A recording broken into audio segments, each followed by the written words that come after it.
Wis pokoke aku sumpah mari ngono gak ngono-ngonoan atau mari ngene gak ngene-ngenean dan lain sebagainya, yang pada intinya dia bersumpah untuk tidak berhubungan intim dengan istrinya. Itu namanya ila.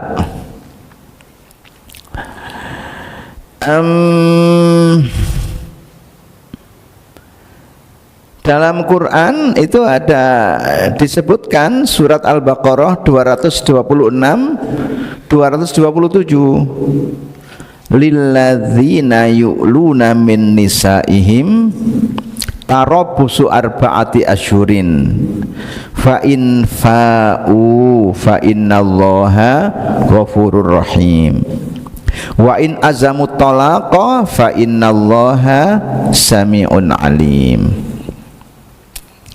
Lilladzina, untuk orang-orang yang yu'luna, mereka sumpah ila tadi, min nisaihim, pada istri-istri mereka, tarabbusu arba'ati asyurin, tenggat waktu atau masa tunggunya 4 bulan. Kalau sudah 4 bulan dia harus milih di antara 2 pilihan, tidak boleh gantung istrinya, antara kembali kepada istrinya atau mentalak istrinya.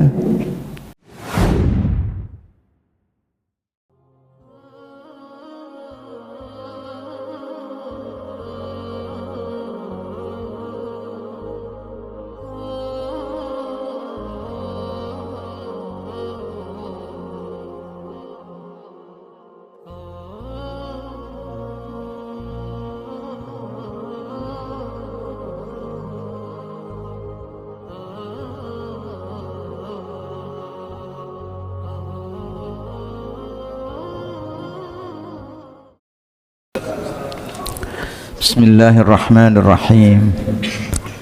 Alhamdulillahi rabbil alamin, wassalatu wassalamu ala afdalil anbiya'i wal mursalin, nabiyyina Muhammadin wa ala alihi wa ashabihi ajma'in. Hadirin, marilah kita lanjutkan ta'lim kita, yakni pembahasan hadis-hadis hukum sebagaimana terdapat di dalam kitab Bulughul Maram. Kita masih dalam pembahasan at-thalaq, atau dalam bahasa kita namanya perceraian. Nah, di dalam perceraian itu ada yang namanya al-ila, ya. Al-ila itu adalah seorang suami yang bersumpah untuk tidak berhubungan intim dengan istrinya, ya. Ya, sumpah-sumpah karepe dhewe, tidak ada yang memaksanya, tidak ada yang mendorongnya. Mungkin karena terlibat pertengkaran atau terlibat percekcokan wong yang namanya rumah tangga, ya, suami istri, ya ada sajalah ya kerikil-kerikil tajam yang kadangkala mengganggu keharmonisan dalam membangun keluarga itu.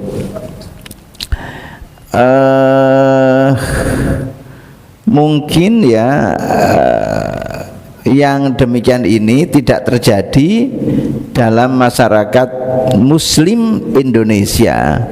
Mungkin saja terjadi karena ini sangat terkait dengan budaya yang ada di dalam masyarakat Arab pada saat Nabi masih hidup, ya. Sehingga ada solusi hukum dari Nabi terkait praktek-praktek yang dilakukan oleh masyarakat Arab pada zaman itu. Dalam hal ini memang Rasulullah Shallallahu Alaihi Wasallam berfungsi sebagai syari', ya, atau pembuat syariah. Tapi yang ada di dalam hadis ini terkait ila itu ada, ya, di dalam Al-Quran. Makanya di awal pengajian kita dulu kita kenalkan bahwa posisi as-sunnah atau al-hadis itu dalam legislasi atau pembentukan hukum Islam sedemikian strategisnya, yang secara umum oleh para ulama dianggap memiliki fungsi bayan. Nah, itu didasarkan pada ayat yang mengatakan wa anzalna ilaika dzikra litubayyina lin-nasi ma nuzzila ilaihim. Dan aku turunkan kepadamu Muhammad az-zikr litubayyina, agar kamu menjelaskan linnasi kepada manusia apa-apa yang nuzzila telah kami turunkan ilaihim kepada mereka, ya, telah diturunkan. Nuzzila telah diturunkan ilaihim kepada mereka. Sehingga berdasarkan penggal ayat itu dipahami oleh ulama fikih bahwa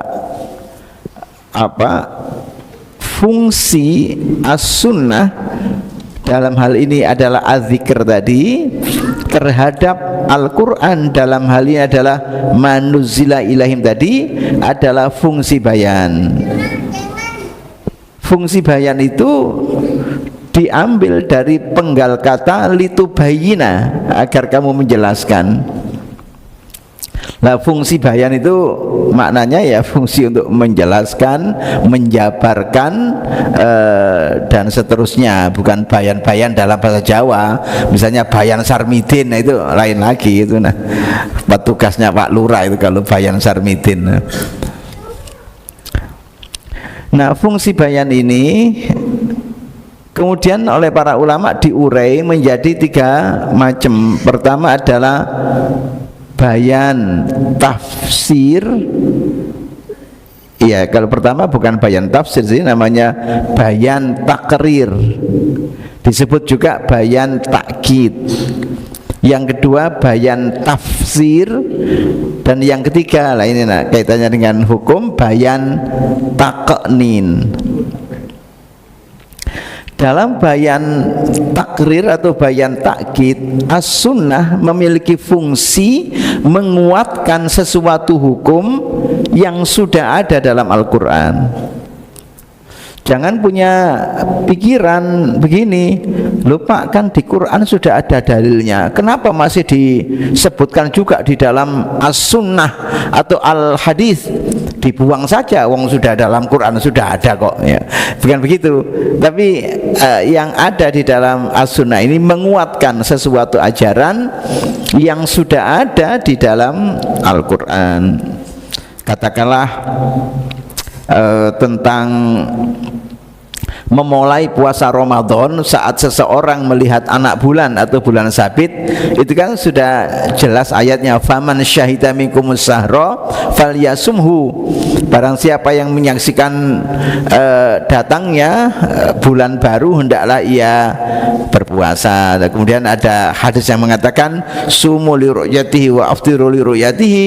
Nah, ini sebagai menguatkan, menegaskan sesuatu hukum yang sudah ada di dalam Al-Quran. Nah, yang kedua adalah bayan tafsir, itu terbagi menjadi 3. Yang pertama disebut sebagai tafsilul ijmal, dari fassala yufassilu tafsil. Tafsilul ijmal itu adalah merinci globalitas ayat Al-Quran. Misalnya perintah tentang salat, ya. Aqimis salata liduluki syamsi ila ghasaqil laili wa qur'anal fajr, ya. Dirikanlah salat, ya, sejak terbitnya matahari sampai terbitnya fajar. Atau ayat Quran yang mengatakan aqimis salata inna salata kanat alal mu'minina kitaban mauquta. Tegakkanlah salat, sesungguhnya salat itu diwajibkan atas orang-orang beriman dengan waktu-waktu yang tertentu. Tetapi tidak ada dalam Al-Quran ayat yang menjelaskan sholat itu sholat fardu itu berapa kali satu hari. Itu tidak ada. Kemudian kapan dilaksanakan? Pagi hari, siang hari. Kalau memang pagi hari itu pasnya kapan? Tanda-tandanya apa? Kalau memang sudah ketahuan waktunya, rokaatnya berapa? Setiap rokaat itu bacaannya apa? Kan tidak ada dalam Al-Quran. Dalam Al-Quran adanya adalah kewajiban menegakkan sholat. Rincian ibadat sholat itu ada di dalam hadis Nabi.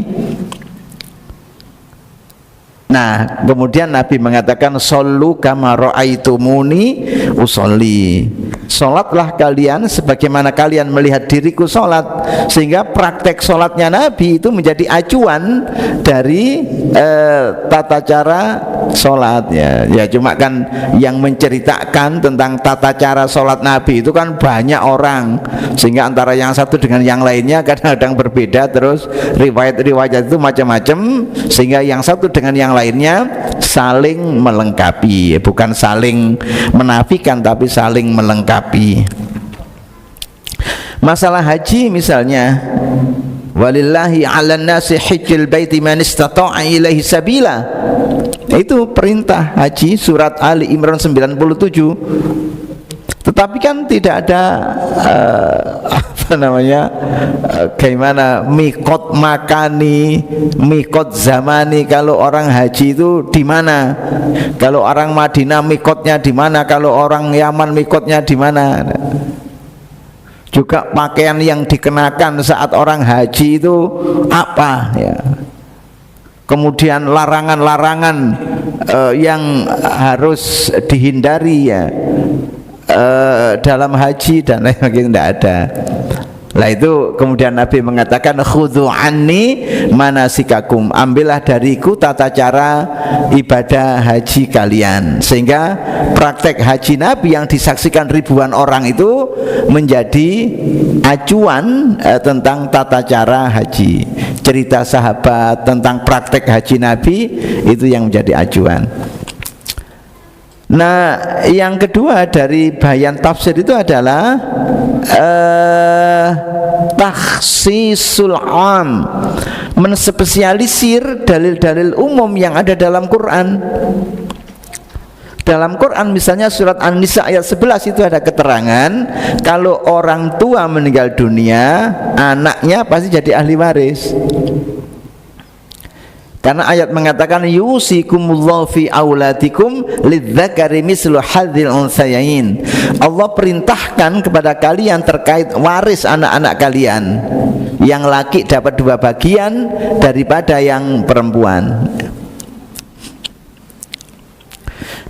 Berdasarkan ayat itu maka anak mewarisi harta orang tuanya. Tidak ada syarat-syarat tertentu. Pokoknya anak mewarisi harta orang tuanya yang meninggal dunia. Tapi kan kemudian ada hadis Nabi yang mentaksis, ya, menspesialisir keumuman ayat itu, bahwa kalau anaknya misalnya non muslim sementara orang tuanya itu adalah muslim, maka anaknya tidak boleh menjadi ahli waris atau memperoleh harta waris ya. Ya boleh memperoleh harta tapi salurannya bukan saluran waris dan lain sebagainya. Dan yang ketiga adalah taqyidul mutlak, mengikat yang terlepas. Mutlak itu kan terlepas, tidak ada batasnya, membatasi yang tidak ada batasnya. Dalam Quran dikatakan maling laki, maling perempuan itu dipotong tangannya. As-sariqu was-sariqatu faqta'u aydiyahuma. Lah tangan itu kan mutlak, mulai ujung jari sampai pundak ini namanya tangan. Kalau ada perintah faqta'u aydiyahuma maka potonglah tangan keduanya, itu yang mana? Apa diketoki kukune tok? Apa derijinya diperuntesi, apa sampai pergelangan tangannya, apa disempal sampai pundaknya sih? Nah itu nanti bagaimana Nabi memberikan hukuman bagi pelaku pencurian itu menjadi taksis dari keumuman dalil tadi. Nah yang ketiga namanya bayan taknin. Bayan taknin itu bahwa hadis Nabi juga membentuk hukum ya. Coba kita perhatikan dalam Al-Quran, makanan yang diharamkan itu ada berapa? Ada 4. Hurrimat alaikumul maitatu waddamu walahmul khinzir wa ma uhilla li ghairillah ya. Diharamkan atas kalian al-maitah, bangkai. Apa sih bangkai itu? Yang baunya busuk itu. Siapa yang mau kalau baunya busuk? Maksudnya yang mati tidak melewati sembelihan syar'i. Misalnya ada sapi digembalakan orang dekat rel kereta api, terus terlanggar kereta api, mati, itu bangkai. Walaupun belum 5 menit tidak boleh. Kalau mati itu namanya matinya tidak melewati proses penyembelihan syar'i. Nah itu namanya bangkai haram. Nah itu pun masih ditaksiskan kecuali bangkai makhluk laut dan bangkai serangga, itu bangkai belalang ya. Ya makhluk laut termasuk ikan ya. Kalau ibu-ibu belanja ke pasar cari bandeng kawak, loh kok wis mati durung beleh. Kenapa? Karena ikan ya. Apalagi jenengan beli kepiting goleki gulune kangelan ya apa beleh. Atau bangkai serangga, walang, laron. Nah, itu. Kalau orang Sepanjang tidak ada yang makan laron, tapi orang Nganjuk ke barat sana banyak yang makan laron.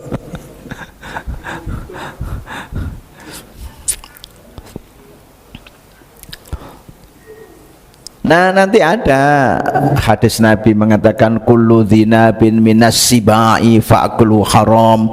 Setiap binatang buas bertaring haram dimakan ya, macam-macam. Baik, kembali kepada hadis ini. Wa an Ibnu Umar radhiyallahu taala anhuma qala idza madat arba'atu asyhurin waqafal mu'li hatta yutalliqa wala yaqau alaihi talaku hatta yutalliqa akhrajahul Bukhariyu. Dari Ibnu Umar radhiyallahu taala anhu, ia berkata, maksudnya ini adalah keterangan ya atau athar dari Ibnu Umar, jika telah lewat masa 4 bulan maka berhentilah orang yang bersumpah ilah itu hingga ia mentalaknya, dan talak itu tidak akan jatuh sebelum ia sendiri yang mentalaknya. Athar ini riwayat Imam Al-Bukhari, ataupun kalau disebut sebagai hadis adalah hadis mauquf. Nah seperti yang saya katakan bahwa ilah itu adalah sumpah yang diucapkan oleh seorang suami di hadapan istrinya, ya sumpah atas nama Allah bahwa ia tidak akan berhubungan intim dengan istrinya tadi. Wes pokoknya aku sumpah mari ngono gak ngono-ngonoan atau mari ngene gak ngene-ngenean dan lain sebagainya, yang pada intinya dia bersumpah untuk tidak berhubungan intim dengan istrinya. Itu namanya ila.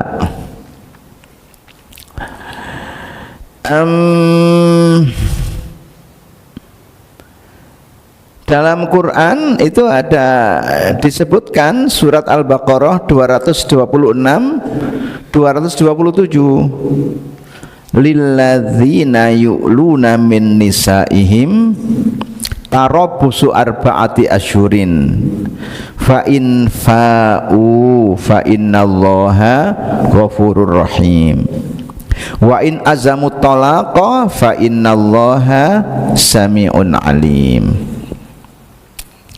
Lilladzina, untuk orang-orang yang yu'luna, mereka sumpah ilak tadi, min nisaihim, pada istri-istri mereka, tarabbusu arba'ati asyhurin, tenggat waktu atau masa tunggunya 4 bulan. Kalau sudah 4 bulan, dia harus milih di antara 2 pilihan, tidak boleh gantung istrinya, antara kembali kepada istrinya atau mentalak istrinya.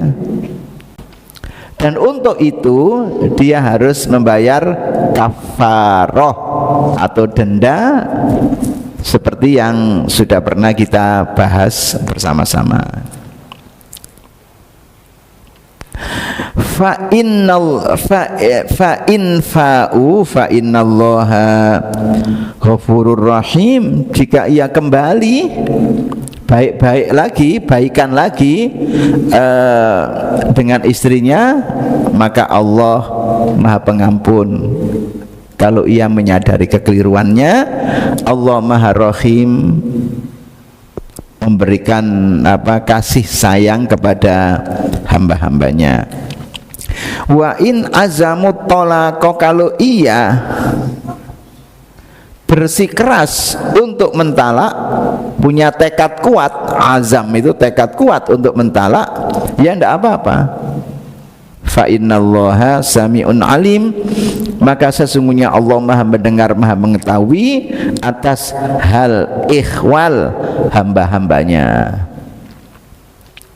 Jadi pada intinya, seorang istri dalam hukum Islam tidak boleh digantung seperti itu.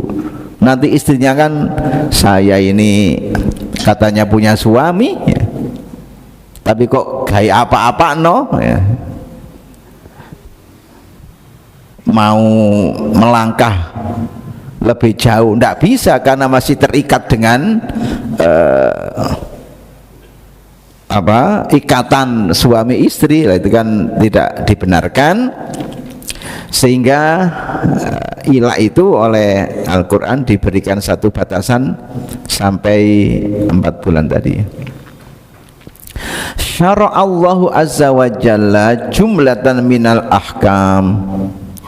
Allah subhanahu wa ta'ala mensyariatkan atau mengundangkan sejumlah hukum tadbitul hayataz zaujiyata fil buyut, yang mengatur kehidupan suami istri di dalam rumah.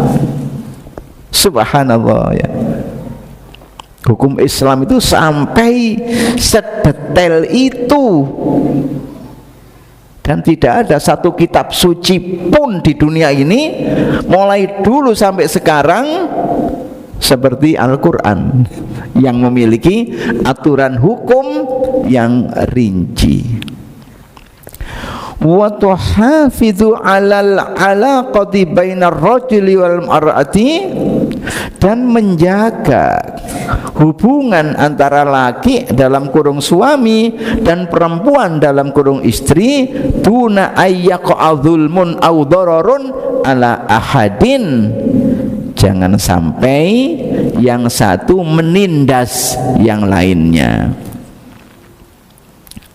Bicara korban penindasan, ya memang sebagian besar adalah kaum perempuan, tapi belum tentu. Ada juga korban penindasan itu laki-laki. Ya mungkin karena yang banyak tertindas itu adalah perempuan, maka diadakan Kementerian Pemberdayaan Perempuan. Ya mungkin juga perlu dibentuk Kementerian Pemberdayaan Laki-laki. Buyar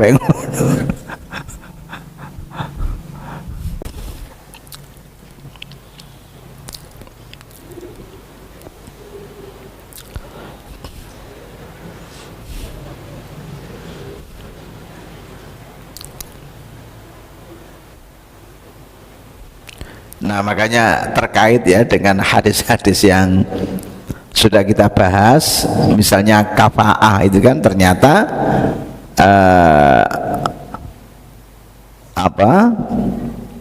berkontribusi pada keharmonisan ya memang disebut tidak kufu itu secara prinsipil adalah masalah agama, adalah masalah iman. Orang beriman ahli tauhid tidak boleh menikah dengan orang yang tidak beriman atau ahli syirik, karena tidak sekufu. Orang beriman itu sangat terhormat, sementara orang kafir itu rendah dalam pandangan Allah, sehingga tidak sekufu, tidak boleh.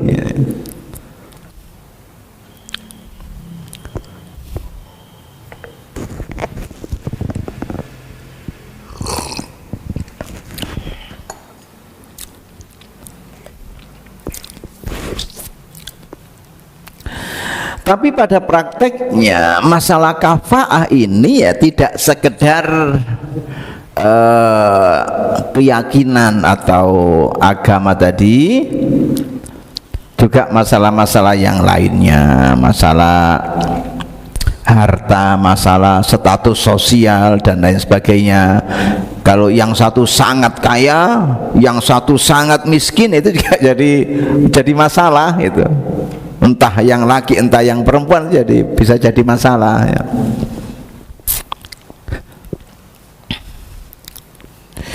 Wa fi hadzal hadisi, di dalam hadis ini yukhbiru menceritakan sapa Nafi'un, Nafi' maula Abdullah bin Umar, maulanya Abdullah bin Umar. Maula itu budak yang dimerdekakan. Jadi Nafi' itu dulu budaknya Abdullah bin Umar, kemudian oleh Abdullah bin Umar dimerdekakan, maka Nafi' itu adalah maulanya Abdullah bin Umar.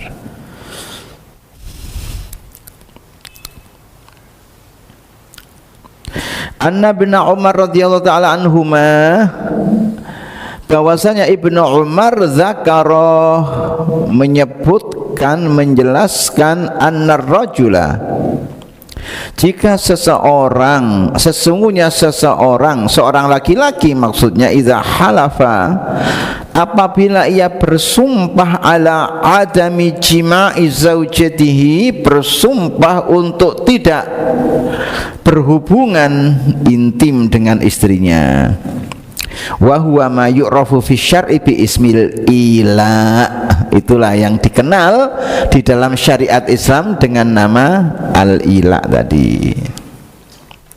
Wa madha alaihi arba'atu asyhurin, dan berjalan sampai 4 bulan, walam yujami zaujatahu, dan ia selama 4 bulan itu sama sekali tidak menyentuh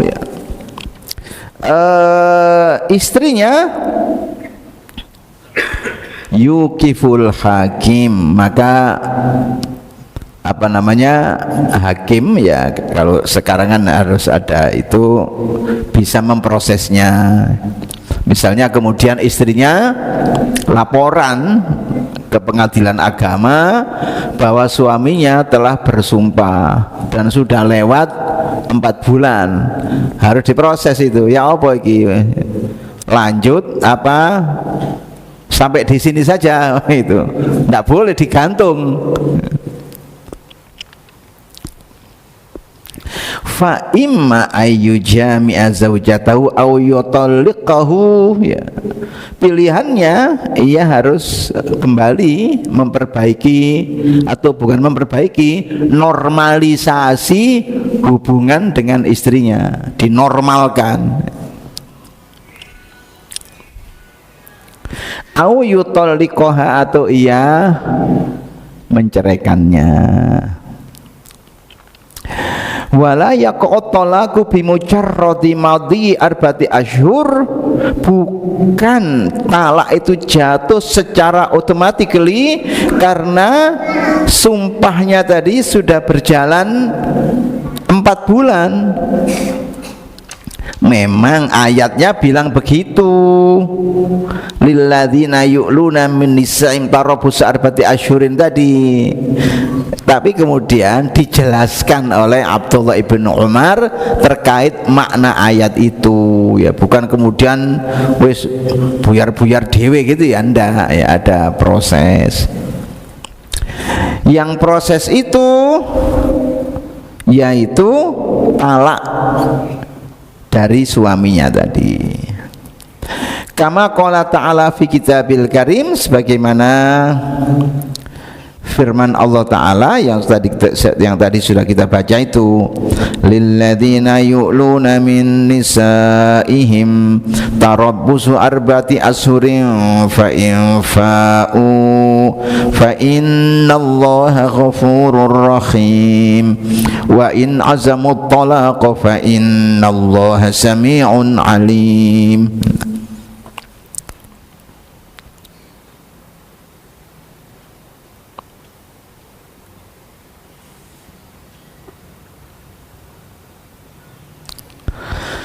Tsumma dzakarul Bukhari, kemudian Imam Bukhari menjelaskan anna hadza, bahwa keterangan ini qaulu Utsman wa Ali wa Abi Darda wa Aisyah, merupakan pendapat sejumlah besar sahabat Nabi, yakni penjelasan yang disampaikan oleh Abdullah bin Umar tadi. Di antara sahabat Nabi yang berpendapat seperti itu adalah Utsman bin Affan, Ali bin Abi Thalib, Abi Darda, Aisyah binti Abu Bakar zaujatun Nabi, wa isna asyara rajulan min ashabin Nabi sallallahu alaihi wasallam, dan 12 orang ya di antara sahabat-sahabat Nabi ya.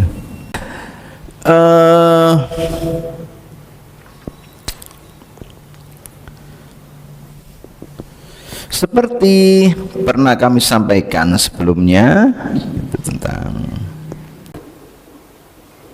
nah ini yang terkait dendanya itu, Al-Maidah 89, la yu'akhidhukumullahu bil-laghwi fi aymanikum walakin yu'akhidhukum bima aqadtumul aiman fakaffaratuhu it'amu asharati masakin min awsati ma tud'imuna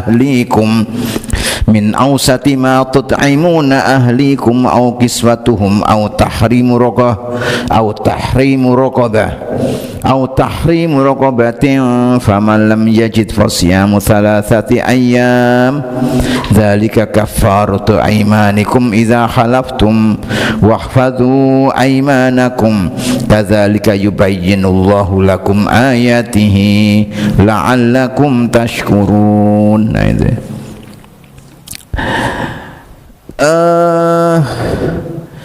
Allah tidak menghukum sumpah yang dilakukan secara gurau, secara main-main.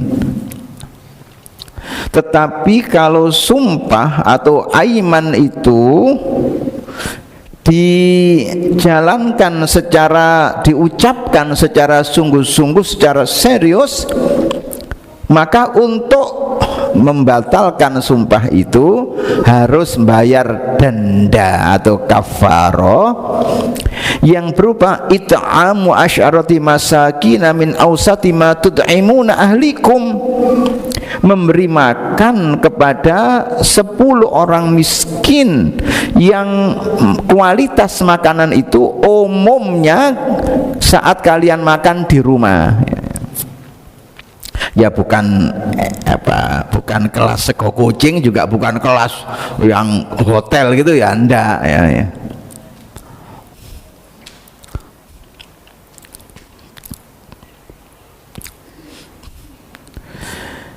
Kalau kemudian tidak bisa au kiswatuhum, atau memberikan pakaian ya kepada 10 orang miskin tadi, misalnya ditukokno sarung situk-situk BHS KB, enggak belakang BHS KB.